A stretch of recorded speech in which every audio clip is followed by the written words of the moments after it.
గౌరవనీయులు కార్పొరేషన్ మాజీ చైర్మన్ పల్లె రవి గారు, బీసీ కమిషన్ మెంబర్ మాజీ కిషోర్ గారు, మిత్రులందరికీ నమస్కారం. కాంగ్రెస్ పార్టీ రాహుల్ గాంధీ నుంచి మొదలుకుంటే సోనియా గాంధీ నుంచి ప్రియాంక గాంధీ, ఖర్గే, పక్కన ఉన్నటువంటి ముఖ్యమంత్రి కర్ణాటక ముఖ్యమంత్రి సిద్ధరామయ్య నుంచి దేశంలో ప్రపంచంలో ఉన్న వాళ్ళందరినీ తెలంగాణ తీసుకొచ్చి అడ్డగోలుగా హామీలు ఇచ్చి అధికారంలోకి వచ్చి కనీసం వీళ్ళ చేతిలో ఉన్నటువంటి హామీలన్నా సాధ్యంగాను చాలా ఇచ్చిండ్రు. అది పక్కకు పెడదాం. కనీసం వీళ్ళ చేతిలో ఉండి కనీసం ఒక జీవో ఇష్యూ చేస్తే ఈ ప్రభుత్వం అమలయ్యేటువంటి హామీలు కూడా నెరవేర్స్తలేదంటే ఎంత సిగ్గుచేటు. బీసీలను 42% ఇస్తామని చెప్పి ఒక రకమైనటువంటి మోసం. ప్రతి కులాన్ని రైతుల నుంచి మొదలుకుంటే పుట్టిన పిల్లగాల నుంచి చచ్చిపోయే ముసలిని వరకు మహిళల నుంచి అన్ని వర్గాల వాళ్లకు ఇక మీకు అన్నీ మేమే చేస్తామంటే చెప్పి ఇవాళ సాధ్యం కానివి చెప్పిండ్రు, సాధ్యమయ్యేటివి చెప్పిండ్రు. కానీ ఇలా సాధ్యమయ్యేటివి కూడా చేస్తలేరంటే ఈ ప్రభుత్వం ఎంత మోసపూరితంగా వివరిస్తుందో, ఎంత కక్షపూరితంగా వివరిస్తుందో, ఎంత అహంకారంగా మేమేం చేస్తామో చేసుకపోండి, మీరేం బిక్కుంటో బిక్కోండి, మేము చేసేది గింతే అనే భయం లేకుండా ఇలా వివరిస్తుందంటే ఇలా చూస్తూ ఊరుకోమని సంగతి మాత్రం మేము తెలియజేస్తా ఉన్నాం. ఇలా ఈ అన్ని కులాల గురించి మేము చాలాసార్లు చెప్పినాం. బీసీల గురించి చెప్పినాం, ముద్రాజుల గురించి చెప్పినాం, బీసీ ఏ గ్రూప్ అన్నారు, మునూరు కార్పొరేషన్ అన్నారు, ఎంబీసీ మంత్రిత్వ శాఖ అన్నారు, మరి మొత్తం 50 షాపులతో మండలానికి ఏదో బజార్ అన్నారు, బడుగు బలహీన వర్గాల వాళ్ళకి అన్ని కుల వృత్తులకు అన్ని రకాల ఇచ్చిర్రు. కానీ ఇలా ఏది అమలు కాలేదు. ఈరోజు గౌడనులకు ముఖ్యంగా మీరు చూడండి, ఏ కుల వృత్తిలో కూడా చచ్చిపోరు, వృత్తి చేసుకుని చచ్చిపోరు. ఈ 2 సంవత్సరాల్లోనే దాదాపు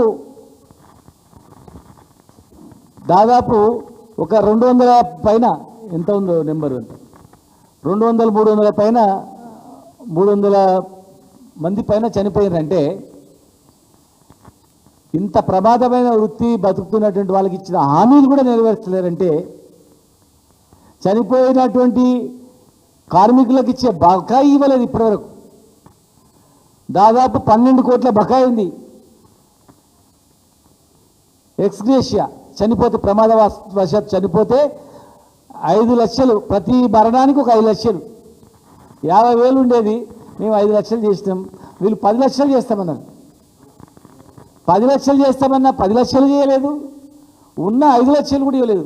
12 కోట్ల రూపాయలు బాకీ ఉందంటే ఎంతమంది చనిపోయాడో లెక్కేసుకొని. ఇక ఇంత ప్రమాదమైన వృత్తి, దీని నుంచి బయటేయాలి, వీళ్ళని ఆర్థికంగా ఆదుకోవాలనేటువంటి ఈ హామీలు కూడా నెరవేర్చలేదు. ఇలా చెట్ల పెంపకం చేస్తామన్నారు.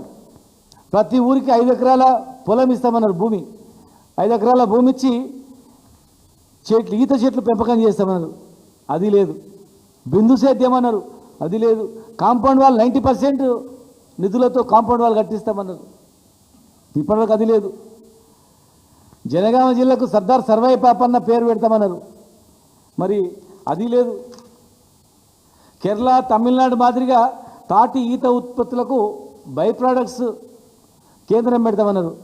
10 కోట్లతో 10 ఎకరాల్లో భువనగిరి దగ్గర నందనంలో 10 కోట్లతో మేము బిల్డింగ్ కట్టించినాము.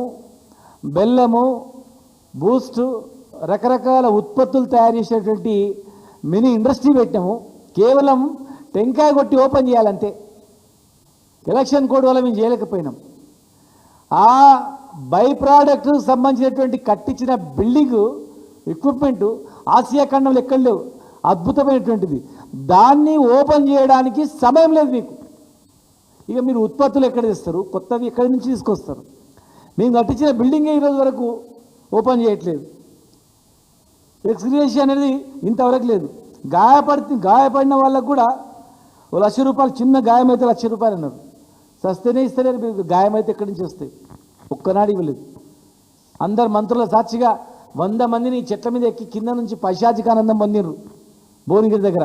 మేము తయారు చేయించి రవికుమార్ గారు మేమందరం కలిసి తయారు చేయించినటువంటి సేఫ్టీ మోకులు మేము తయారు చేస్తే మీరు ఇచ్చి పైన నిలబెట్టి గంట సేపు నిలబెట్టి పైశాచికానందం పొంది మీరు నెల రోజుల లోపల ముద్రిన్ దగ్గర నెల రోజుల లోపల మీకు డబ్బులు ఇస్తాం, ఎక్స్గ్రేషన్ చెల్లిస్తాం, పాతది ఇమ్మీడియట్గా మీకు ఇస్తామన్నారు. ఇప్పటివరకు లేదు.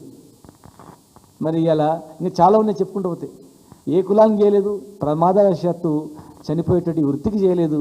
ఇలా ఈ దేశంలోనే ఆదర్శంగా నిలిచేటట్లు ఇలా ఆ రోజు కేసీఆర్ గారు ముఖ్యమంత్రిగా ఉన్నప్పుడు మరి వారి ఆదేశాల మేరకు 15% రిజర్వేషన్ వైన్ షాపులలో మేము ఇచ్చినాం.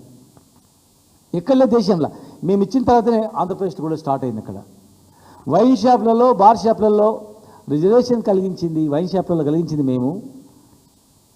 నెక్స్ట్ సొసైటీలకు ఇస్తామని చెప్పి కూడా మేము ప్రభుత్వానికి నివేదిక ఇచ్చినాం. డిపార్ట్మెంట్కు గవర్నమెంట్ తరఫున ఇచ్చినాం మేము. సొసైటీలకి నెక్స్ట్ సొసైటీలకి ఇవ్వాలి. మళ్ళీ మేము అధికారంలో వస్తే 30% పెంచి ఆ సొసైటీలకి వైన్ షాపులు ఇస్తాం, బార్ షాపులు కూడా ఇస్తాం సొసైటీలకి. ఇది కులవృత్తి, వైన్లు తయారు చేసేది గౌళ్ళ కులవృత్తి.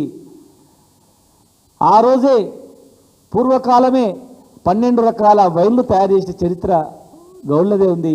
అక్కడి నుంచే ఇది స్టార్ట్ అయింది. కనుక ఇది కులవృత్తి వీలదే అని చెప్పి కేసీఆర్ గారు చెప్పి మరి మేము అడుగుగానే ఇవ్వడం జరిగింది. మరి ఈరోజు మీరు 20% పెంచుతామన్నారు, మేము 30% పెంచుతామన్నా మీరు 20% పెంచుతామన్నారు. ఇంకా ఎన్నో చెప్పారు కనుక మీకు ఓట్లు వేసిండ్రు. ఇవాళ మీరు సర్దార్ సర్వాయి పాపన్న జయంతికి వచ్చిండ్రు, మంత్రులు ఉన్నారు, అందరు ఉన్నారు. అందరి సమక్షంలో ఇది జీవో ఇష్యూ అయింది 14 తారీఖు నాడు. 14 ఆగస్టు 14 నాడు జీవో ఇష్యూ అయితే మరి సర్దార్ సర్వాయి పాపన్న జయంతి 18 తారీఖు నాడు. 18 నాడు మీరు పాల్గొన్నారు. కానీ ఆ పాల్గొన్నప్పుడు మీరు ఎప్పుడు కూడా మీ గౌళ్ళకి ఇస్తా అన్నది ఇవ్వలేకపోయినామని చెప్పలేదు, జీవోని బయటికి రానియలేదు. ఎందుకంటే వీళ్ళ ఇస్తా అడుగుతారని, నిలదీస్తారని, అడుగుతారని. ఎంత మోసపూరితం చెప్పండి, ఎంత మోసం దగా. 14 తారీఖు నాడు ఇచ్చినటువంటి జీవోను మీరు బయటికి ఇష్యూ చేయకుండా 18 తారీఖు నాడు అటెండ్ అయ్యి 20 తారీఖు నాడు జీవో ఇష్యూ బయటకు వస్తుంది. అంటే ఇంత మోసం, చీటింగ్. దానిలో ఎక్కడ కూడా పెంచినట్లేదు, పాతదే. మా ప్రభుత్వంలో మేము ఏదైతే ఇచ్చినామో 15%, అదే 15% ఉంది తప్ప వేరే లేదు. మళ్ళా బార్ షాపులు ఇస్తామనేది లేదు. మా ప్రతిపాదనను పక్క రాష్ట్రం ఆచరిస్తుంది బార్లలో, వైన్ షాపులలో. ఇలా మీరు ఇంకా ఒక స్టెప్ ముందుకేసి 3 లక్షలు చేసారు అప్లికేషన్, నాన్ రిఫండబుల్. అది మేము మొట్టమొదటి కనుక 2 లక్షలతో స్టార్ట్ చేసినాం. మేము ఆ రోజే మళ్ళీ చెప్పినాం, నెక్స్ట్ వచ్చినప్పుడు గౌడ్లకు ఈ 2 లక్షలు కూడా తీసుకోము, మేము 2 లక్షలు కూడా తీసుకోము గౌడ్లకు, తర్వాత సొసైటీలకు ఇస్తాం, అప్పచెప్తామని చెప్పినాం. బార్లలో కూడా ఇస్తామని కూడా చెప్పినాం. మరి మీరు 3 లక్షలు చేసిర్రు నాన్ రిఫండబుల్. అంటే బెల్ట్ షాపులు రద్దు చేస్తామని మీరు మేనిఫెస్టోలో పెట్టిర్రు. ఏ బెల్ట్ షాపులు రద్దు చేసిర్రు? ఇంకా మీరు పెంచి పోషిస్తున్నారు.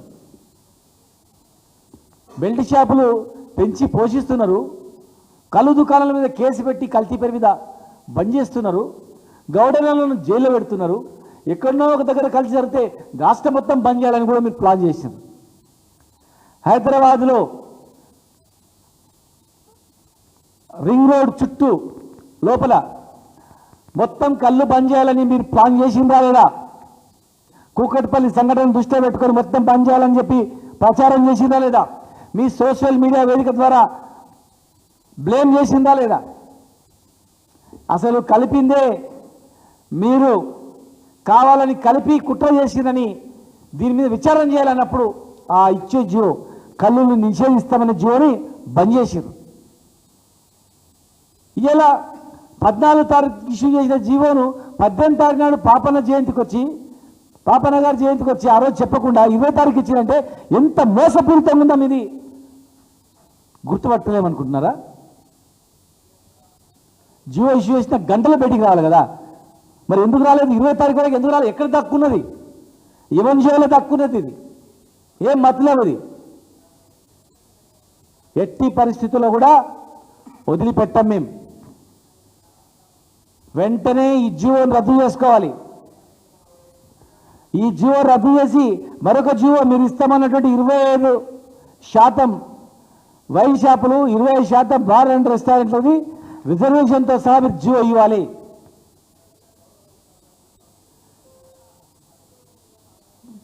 మీరు ఇస్తే హామీలు ఏవి మీ చేతిలో ఉన్న హామీలు నెరవేర్చకుండా మీ చేతిలో లేని హామీ 47% రిజర్వేషన్ ఇస్తాం, మా పరిధిలో లేదు, కేంద్రం పరిధిలో ఉంది, కేంద్రం ఒప్పుకుంటలేదు, బీజేపీ సహకరిస్తలేదు మాట్లాడుతూ ఉన్నారు.